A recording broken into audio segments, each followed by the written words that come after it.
भारत, ये नाम अपने आप में एक 4000 साल पुरानी कहानी समेटे हुए है। दुनिया में कई देशों के दो नाम हैं। एक नाम तो इंग्लिश में, जिससे पूरी दुनिया वाले उसे जानते हैं, और दूसरा वहाँ की लोकल भाषा में। जैसे जर्मनी को वहाँ के लोग डॉइचलैंड कहते हैं, चाइना को जोंगवो, और बिल्कुल इसी तरह इंडिया का स्थानीय और ऐतिहासिक नाम है भारत। लेकिन क्या आपको पता है कि यह नाम भारत के प्राचीन इतिहास की सबसे पहली और शायद सबसे जरूरी लड़ाइयों में से एक से जुड़ा हुआ है? तो चलिए इस बारे में बात करते हैं कि आखिर ये नाम आया कहां से।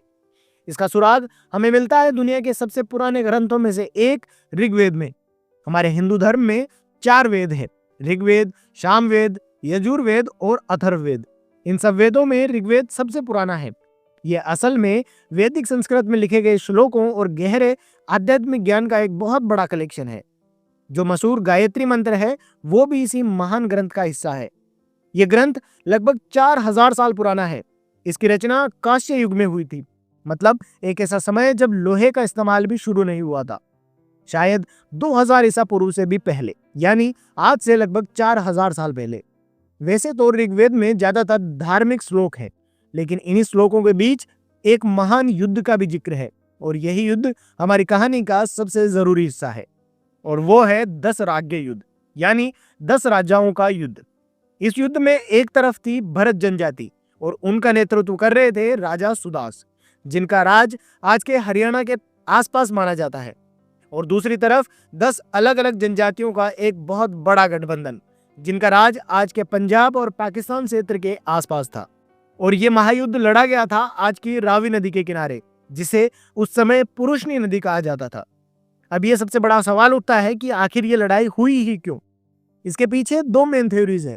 पहली, कि राजा सुदास अपना साम्राज्य को फैला रहे थे, जिससे उनके पड़ोसी राजा डर गए थे। और दूसरी वजह थोड़ी पर्सनल है। कहा जाता है कि राजा सुदास ने अपने मुख्य पुरोहित ऋषि विश्वामित्र को हटाकर उनकी जगह ऋषि वशिष्ठ को पुरोहित रख लिया था। माना जाता है कि इसी बात से नाराज होकर विश्वामित्र ने राजा सुदास के खिलाफ 10 जनजातियों को इकट्ठा किया था। दोनों पक्षों के बीच भयंकर युद्ध हुआ। राजा सुदास और उनकी भरत जनजाति ने 10 राजाओं वाली संयुक्त सेना को हरा दिया। अब यह सवाल आता है कि आखिर कैसे एक अकेली भरत जनजाति ने 10 शक्तिशाली जनजातियों के गठबंधन को हरा दिया। इसके भी 2 मुख्य कारण माने जाते हैं। पहला, राजा सुदास और ऋषि वशिष्ठ की बेहतरीन मिलिट्री लीडरशिप और स्ट्रेटजी, और दूसरा, उनके पास बेहतर हथियार थे, कांस्य के बने हुए, जो उनके इलाके की तांबे की खदानों से आते थे। इस ऐतिहासिक जीत ने पूरे इतिहास पर प्रभाव डाला। यह सिर्फ एक मिलिट्री विक्ट्री नहीं थी, इसने उस पूरे इलाके की पहचान को हमेशा के लिए बदल के रख दिया। जीत के बाद राजा सुदास ने अपनी सत्ता कायम करने के लिए अश्वमेध यज्ञ किया। इसमें होता यह था कि एक शाही घोड़े को 1 साल के लिए आजाद घूमने के लिए छोड़ दिया जाता था। राजा की सेना उसके पीछे पीछे चलती थी, और घोड़ा जिस भी इलाके से गुजरता वो राजा का हो जाता। अगर कोई दूसरा राजा उस घोड़े को रोकता तो उसे राजा की सेना से युद्ध करना पड़ता था। इस यज्ञ को सफलतापूर्वक पूरा करने वाले राजा को चक्रवर्ती की उपाधि मिलती थी। चक्रवर्ती का मतलब होता है एक ऐसा सम्राट जिसका राज एक चक्र या पहिए की तरह बिना किसी रोक टोक के हर दिशा में फैल रहा है।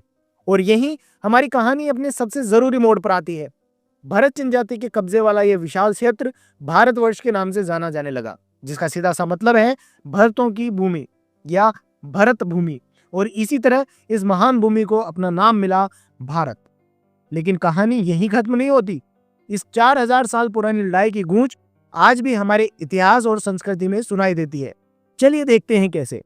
एक बहुत फेमस कहावत है कि इतिहास हमेशा जीतने वाले लिखते हैं। लेकिन कमाल की बात यह है कि ऋग्वेद इस कहावत को एक तरह से चुनौती देता है। इसमें सिर्फ जीतने वाले राजा के राजपुरोहित ऋषि वशिष्ठ के श्लोक नहीं है, बल्कि हारने वाले पक्ष के पुरोहित ऋषि विश्वामित्र के श्लोक भी शामिल है। ये उस दौर की एक असाधारण सोच को दिखाता है, जहां शायद दुश्मनों के नजरियों को भी जगह दी जाती थी। अब सवाल यह आता है कि जो जनजातियां हारी थी उनका क्या हुआ। उनकी कहानी भी कम दिलचस्प नहीं है। उनमें से एक थी पुरु जनजाति।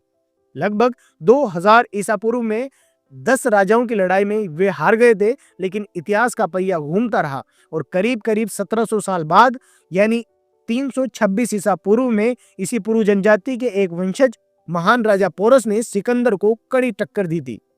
दूसरी हारी हुई जनजातियों की भी अपनी अपनी कहानियां हैं। ऐसा माना जाता है कि पख्त जनजाति उत्तर की ओर चली गई और पश्तूनों की पूर्वज बनी, और गंधार जनजाति पश्चिम की ओर चली गई आज के अफगानिस्तान में, और गंधार शहर का नाम भी उन्हीं से आया है। और याद है वो चक्रवर्ती सम्राट का चक्र। समय के साथ ये पहिया सिर्फ एक राजा की ताकत का प्रतीक नहीं रहा, बल्कि ये धर्म, प्रगति और कानून का एक शक्तिशाली सिंबल बन गया।